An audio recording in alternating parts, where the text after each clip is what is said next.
ka lang ba? Ha? Okay ka lang? Nasaktan ka ba? Ha? Tamaan ba kita? Ipilay ka ba? Kamusta ka? Oh, huwag ka na umiyak. Hoy, hoy! Anong ginagawa mo sa anak ko? Bigla ako siya kasi tumawid eh. Wala naman yata. Nasaktan ka ba, anak? Baka napilayan to. Sabi mo sa akin, kung ano masakit. Mukhang wala namang pilay oh. Sabi niya wala naman siyang pilay, boss eh. Ano walang pilay? Bata ka, malalaban mo ito kung may pilay o wala. Pasensya na, boss. Kasi biglang tumawid eh. Bigay ka ng 1,000. At papa-x-ray itong bata. Wala po akong 1,000 eh. Wala kang 1,000. Wala talaga akong pera, boss eh. Ah, ganon. Ayaw mo magbigay? Wala talaga akong mabibigay eh. Ganon?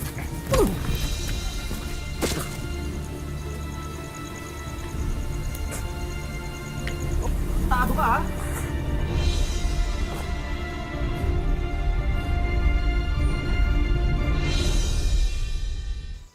Simpleng tao lang si Ana, isang pedicab driver. Ang bawat padyak niya ang bumubuhay sa kanyang pamilya. Pero sa tinatahak niyang daan, hindi maiwasang malubha. Kakayanin niya kaya na ipagpatuloy ang biyahe ng buhay kung tila bigat ng buong mundo raw ang kanyang pasahero? Magandang araw po mga kapuso. Ako po si Vicky Morales at ito ang Wish Ko Lang. Bakit kasi umalis pa tayo ng Maynila? Pasensya na, mahal. Alam mo naman, natanggal ako sa trabaho noon. Pasensya, puro dalang pasensya. Eh, tinan mo nga, nagbilad lang kami ng mga anak mo. Kaya akala ko, gaganda buhay natin dun. Naghirap din pala. Kasi masyado ka mabait. Sana sa susunod, matuto ka naman dumiskarte. Hindi ka na nga.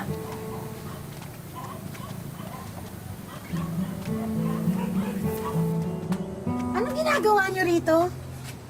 Ate, hindi mo ba natanggap yung text ko? Alin? Yung dito kayo titira? Hindi pwede, no? Dave, bakit naman? Kaya nga di ko sinagot yung text mo, di ba? Kasi ibig sabihin, hindi pwede. Ate, saan kami matutulog?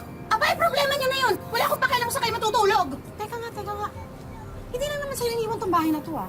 Ang alam ko sa inyong dalawa ni Alan, iniwan itong bahay na to. Kaya may karapatan din si Alan sa bahay na yan. Aba, kung gusto mo maghabol, di maghabol ka. Wala akong pakialam. Gagawin ko talaga yan. Ay, di gawin mo. Alam mo na napakagahaman mo nung sinusunan mo lahat ng pamanan. Gahaman ka! Hindi ako gahaman! Ano? Iniwan mo ako! Sandali, ah! Hoy! Alam mo ba, papayag na ako dapat na dito kayo tumira? Pero dahil sa ginawa nitong asawa mo, manigas kayo, matulog kayo sa kalye, wala akong pakialam sa inyo! Hoy! Charlie, lumabas ka! Buksan mo ba? Charlie! Ano ba? Ikaw ano? Hahayaan mo lang siya na ganyan-ganyanin tayo? Hindi mo lang ipaglalaban yung karapatan natin. Saan tayo titira ngayon ng mga anak mo, ha? Saan tayo? Anong kwenta nito? Charlie! Charlie, ano ba? Lumabas ka!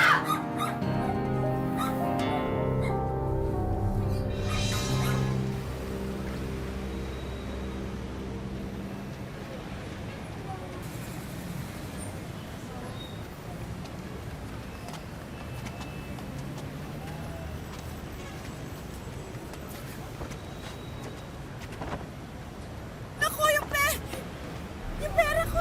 Pera nawawala! Yung cellphone ko wala rin dito! Ninakawan tayo! Wala dito yung pera, oh! Yung pera nawawala, ninakawan tayo, oh! Pero natin nawawala. Wala na dito, pati yung cellphone ko! Inay, bakit naman kasi sa bag mo lang nilagay? Kasalanan ko pa? Ha? Ako pa nga may kasalanan ngayon? Sige, Marisa. Ah! Sige na. Marisa. Huwag ka na mag-alala. Ako na bahala. Magdidilahin siya na lang ako. Alis. Yan, si mama ko. Sige na. Tinapay, ah. Sige na, anak.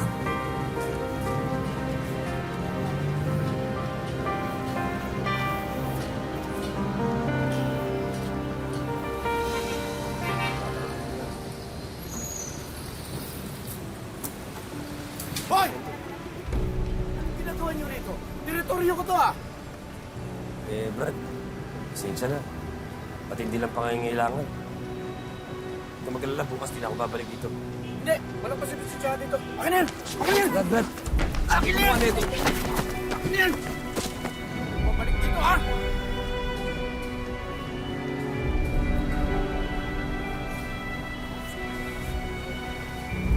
Saan hindi kasi anak eh. Mahal. Saan ba kayo galing? Eh, kanina pa namin kayo nahanap. Dito pala kayo lumipat. Tinapay. Mga anak, kain na kayo, kain na kayo. Hatitin natin. Buti na nga lang. May nakita kaming tindera sa may grocery. Naawa yata sa amin, nabuta kami ng pera. Swerte-swerte nyo naman. Ano naman? Ikaw, Mahal. ano? Ikaw, Alan, tigilan mo ako sa mahal-mahal mong yan, ha? Hindi ito yung buhay na pinangako mo sa akin. Yung pinakasalan mo ako, alam ko ba na ititira mo kami sa sidewalk? Bigyan mo naman ako pagkakataon.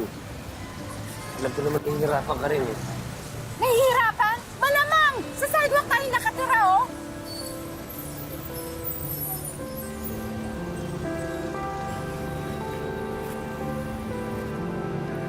Tira kayo, ah.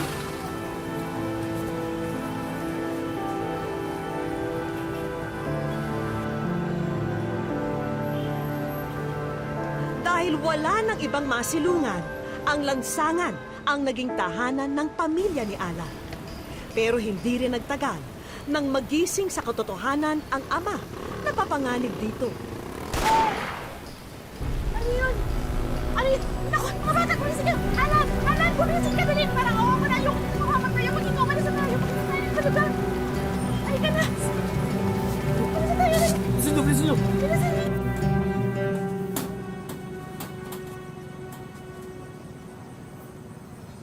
Ate,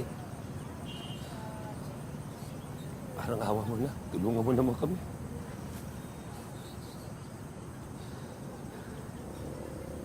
Balita ko, meron daw barilan kagabi. Hando kami, ate. Nakita namin lahat ng pangyayari. Kaya nga na, nandito kami para makaawa sa iyo. At narin sa mga pamangkin, baka kung ano pa mangyari sa kanila eh. At tumawa ka naman sa akin, eh. Te, hindi ko na alam gagawin ko eh.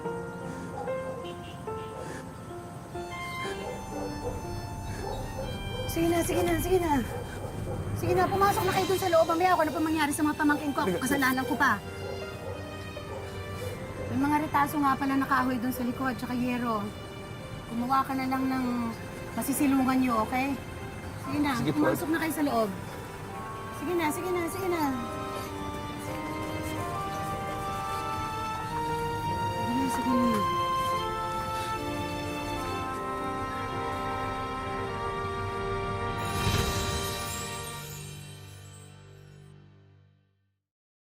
Wish ko lang. Uy, huwag kayo sa winawalis ko. Uy, ano ba? Tigilan nyo na nga yung kakalaro. Putik mo na nga. Tumulong na lang kayo dito. Tama na yan. Ito na ako. Tay! Ha? Tay, bakit po kayo naka-pedicab? May trabaho na ako. Eh, tinayagan ako ng may-ari nito na ibiyahe ko siya. Swerte ko, di ba? Para sa'yo, swerte na yan. Eh kung sa bagay, sanay ka naman talaga nagpapaalila sa ibang tao, di ba? Kaya bagay ka nga dyan.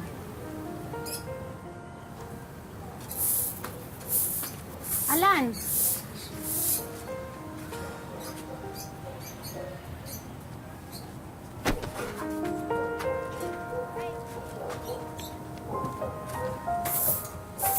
Ate, may trabaho na ako. Mabuti naman. Ay, teka muna, Alan. Kasi, napansin ko itong mga anak mo, wala naman masyadong ginagawa dito, di ba? Siguro mas maganda kung tutulungan na lang nila ako sa gawain sa bahay para kahit papaano meron silang pangpangkain nila, di ba? Sige, sa kanila kung gusto nila. Pwede naman po. Ha? Oo. Sige, di. Sige. O yan. Papasok na ako, ha? O yan. May mga trabaho na rin kayo. Pare-pareho na tayo may trabaho, ha? Sige.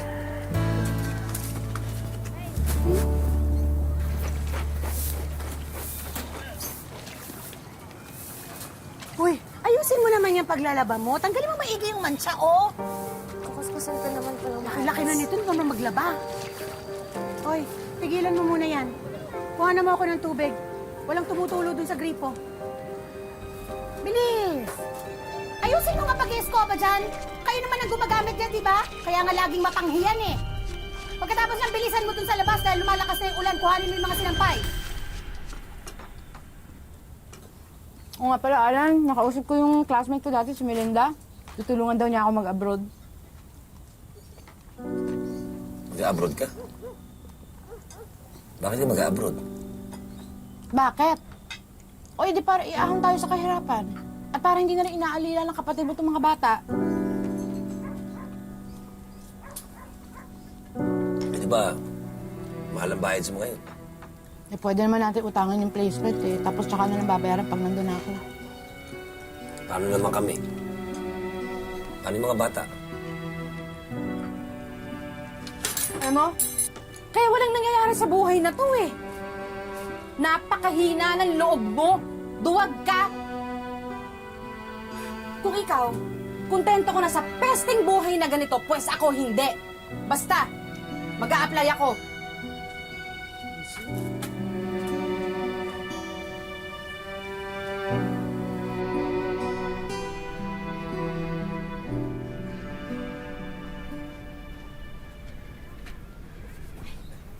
Alan, pahingi naman pera oh.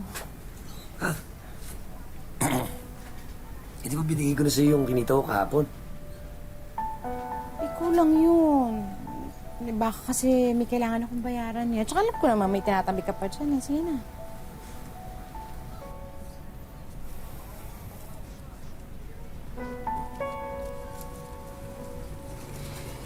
O sige. Alis na ako ha.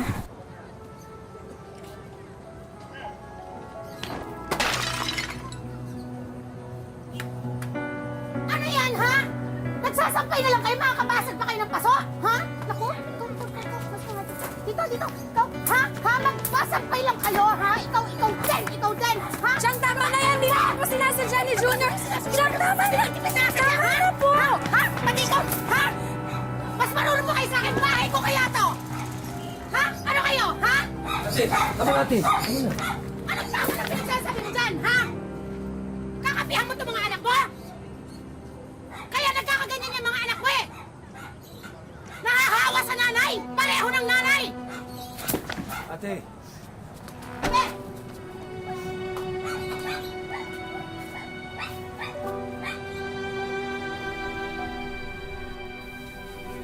Tay, totoo po ba yung sinabi ni nanay na duwag kayo? Uy, Alma, namang tanong yan. Totoo yun. Duwag ako. Talagang takot ako makipag-away. Takot ako makipag-away kasi takot ako makulong. Dahil kapag makulong ako, eh sino mag-aalaga sa inyo? Ay. Oh, ito na pala nanay niyo. Magmano kayo? Hindi na. Pagod ako. Eh, Alice, maganda mo nga na makakain ng nanay mo. Sige na. Hindi na rin. Busog ako. Kamusta naman lakad mo? Okay naman. Eh, nasa iyo na ba yung mga papeles na sinabi mong makukuha mo ngayong araw na to? Eh, hindi pa nare-release eh.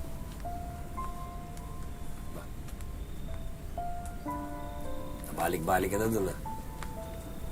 Laki-laki na rin nagagastos mo doon. May mga resibo ba yan? Baka naman naloloko ka. Eh, bakit ba sa pagtatanong mo parang gusto mo magduda sa akin? Ha? Ako na nga itong gumagawa ng paraan para umasenso buhay natin. Ako pa inuusisa mo? Tatanong lang naman, mahal. Hindi ko gusto yung tono mo. Busy Aalis lang ako.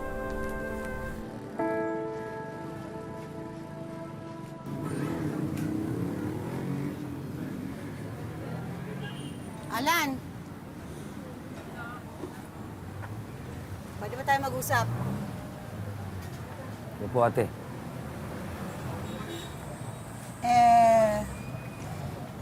Gusto ko lang sanang humingi ng paumanhin doon sa nagawa ko sa mga bata, yung pagpalo ko sa kanila. Susubukan kong huwag na yun maulit. Tama ka naman eh. Nadadamay lang sila sa galit ko kay Marisa.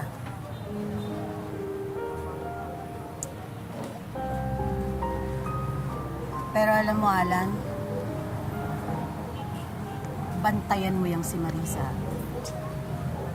Wala akong tiwala sa kanya. Sige po, ate.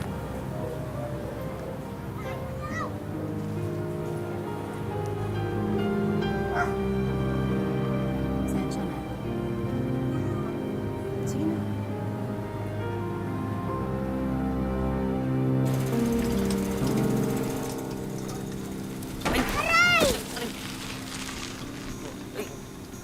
Okay ka lang ba? Ha? Okay ka lang? Nasaktan ka ba? Ha? Tamaan ba kita? Ipili ka ba? Kamusta ka? Huwag ka umiyak. Hoy, hoy! Anong ginagawa mo sa anak ko? Bigla ho siya kasi tumawid eh. Wala naman yata. Nasaktan ka ba, na? Baka napilayan to. Sabi mo sa akin, ano masakit? Wala namang pilay oh. Sabi niya wala naman siyang pilay, boss eh. Ano walang pilay? Bata ako, malalaban ko rito kung may pilay o wala. Pasensya na boss, kasi biglang tumawid eh. Magbigay ka ng 1,000. Papa-x-ray tong bata. Wala po akong 1,000 eh. Wala kang 1,000. Wala talaga akong pera, boss eh. Ah, ganon. Kaya mo magbigay? Wala talaga akong mabibigay. Ganon?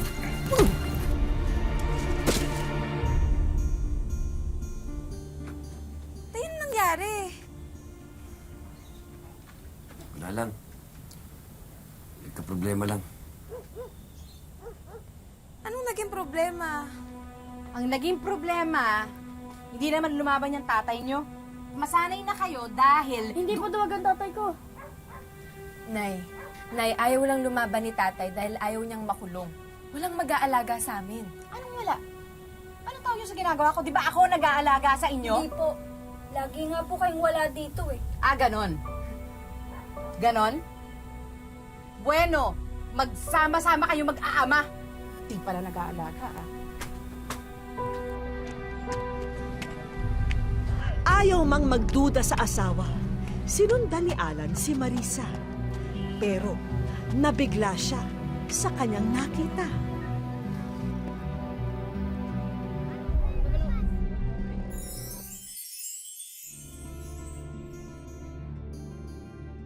Wish ko lang.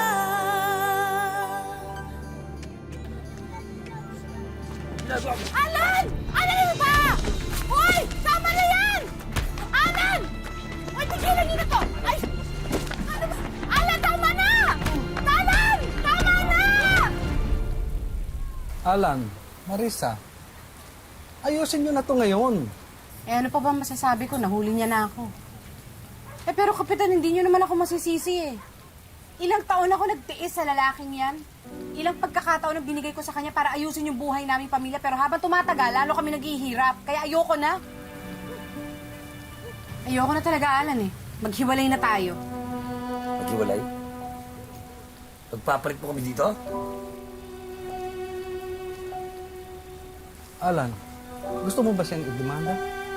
Hindi na. Salamat na lang. Matagal na rin namang di sa parte ng buhay namin.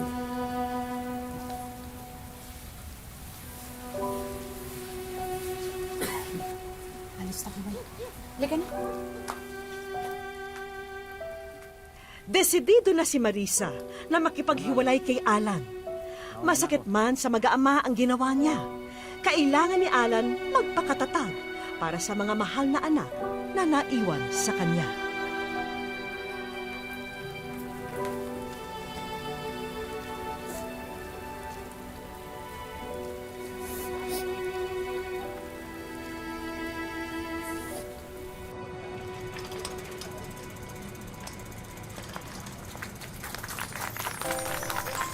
Salamat, salamat! Ha?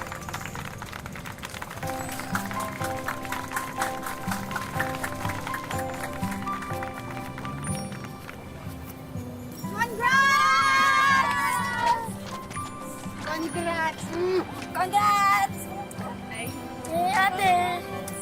Congrats! Ay, meron ako hinanda. Kahit konti, magsa-celebrate tayo para sa pamangkin ko. Ay, salamat, ate. Halika na, kain na tayo. Bilis, bilis. Pasok, pasok. Alam mo ba? Congrats! Nakapagpa-graduate ka rin kahit padyak lang ang puhunan mo. Natutuwa ako para sa'yo. Salamat talaga, ate. Hindi gumagamit ng biyahe. Sabi pa ng padyak. Sana kayanin ng mga binti ko.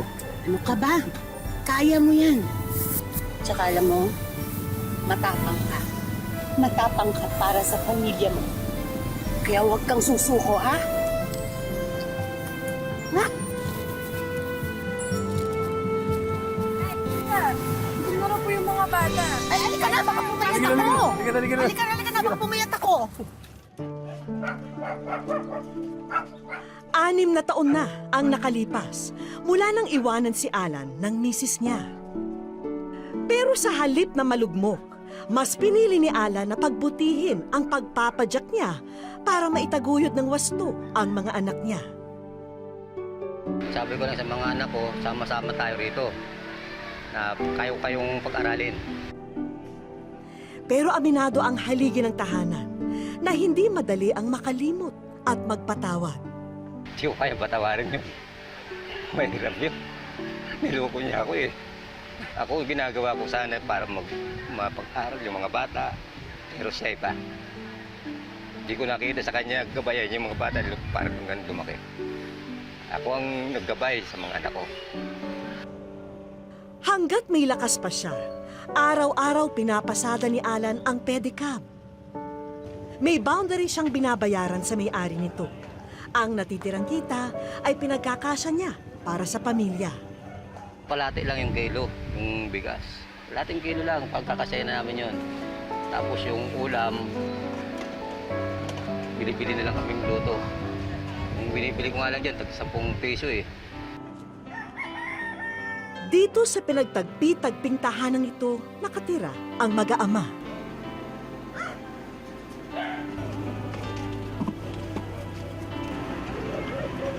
Talagang pag-aaralin niya po kami, pagkain niya po, ibibigay niya pa sa amin. Sobrang bait niya po sa amin. Dahil may asawa na ang nakatatandang kapatid, ramdam ni Alma ang responsibilidad niya bilang anak. Talagang lahat po ginawa niya. Kasi ako lang po talaga yung nakatapos sa amin. Kaya pinilit ko rin po yung sarili ko na makatapos kahit wala po si mama.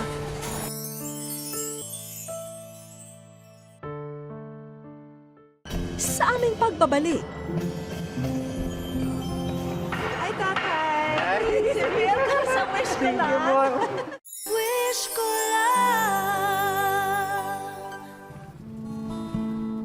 Habang nagpapadyak, isang pasahero ang pumara kay Alan. Bida.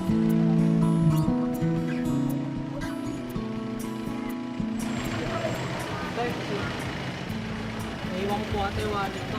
Tama na lang po. Oh, sige. Meron lang po ako sa kasama. Tatabi ko lang. Niyaya na lang ng kanyang sakay na sumunod si tatay sa loob ng court para ibigay ang bayad. Pero lingid sa kaalaman ni tatay, ang lalaking ito ay aming kakutsaba.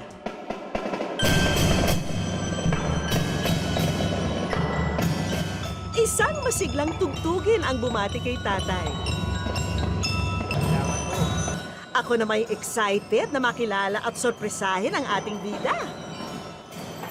Hi, tatay! Welcome sa Wish Ko Lang! Anong pakiramdam niyo kayo nasa Wish Ko Lang? Masayang-masaya po. Masaya talaga to. Hindi bilang along biro. Parang totoon to. Masayang-masaya. Pre, hindi ko pala magaganito po ang buhay ko. So ano yung pinaka-wish niyo? Ang wish ko talaga makakaroon sarili ko mag-pedicab ng sarili ko talaga. Hindi na ako nag-boundary. Tapos yung mga anak ko makatapos. Sa puntong ito, pinatawag namin ang mga anak ni Alan. Nasaan mo sila ngayon? Nasa bahay po yun. Nasa bahay? Sige sila?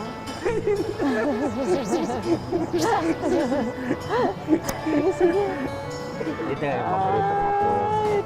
Ito ba talaga ang buenas sa buhay, ha? Tay, meron ay papakita sa inyo. Tignan niyo ho ito. Pinaalam namin kay Alan ang ginawang pagsulat ng anak na si Alice para sa kanya. Ako po si Alice Buen, taga-Bagong Silangan, Quezon City. Gusto ko po hingi ng tulong ang aking tatay na si Alan Buen. Si Alan Buen ay isang single dad mula ng 2010 dahil nag-asawa ng iba ang aming nanay. Mula noon ay mag-isa niya kaming itinaguyod. Bilang isang nanay, naintindihan mo ba yung ginawa ng mami mo? O mas hindi mo naintindihan? Kasi hindi ko po naiintindihan kasi kagaya po namin ng asawa ko, madalas din po kami nag-aaway, pero nagkakabati din po kami. Kaya sa ginagawa po ng tatay ko para sa kanya, hindi ko alam kung ba't ginagawa. Sa hirap ng ginagawa ng tatay ko, kung bakit ganun, hindi ko maintindihan bakit niya pinabayaan yung tatay ko nang walang alam. Bakit anong pinaka-importanting bagay na nagawa ni Papa para sa'yo? Pinag-aaral niyo po kami kahit hirap na po siya.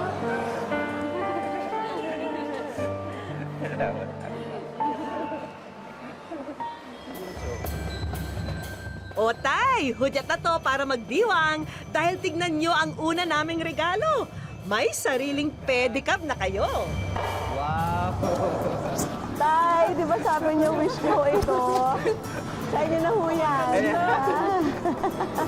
Ganda! Gusto niyo i-try? Gusto i-try? Kakaroon ng sarili. Hindi na po boundary. Ito, nagkaroon na akong isa galing sa gusto lang. Number 1 po kayo sa ako. Thank you. Ang saya ko nito. Batid din namin na inaalala nyo ang naiwang bayarin ni Alma sa eskwelahan. Kaya sana makatulong po ito sa inyo. Nako!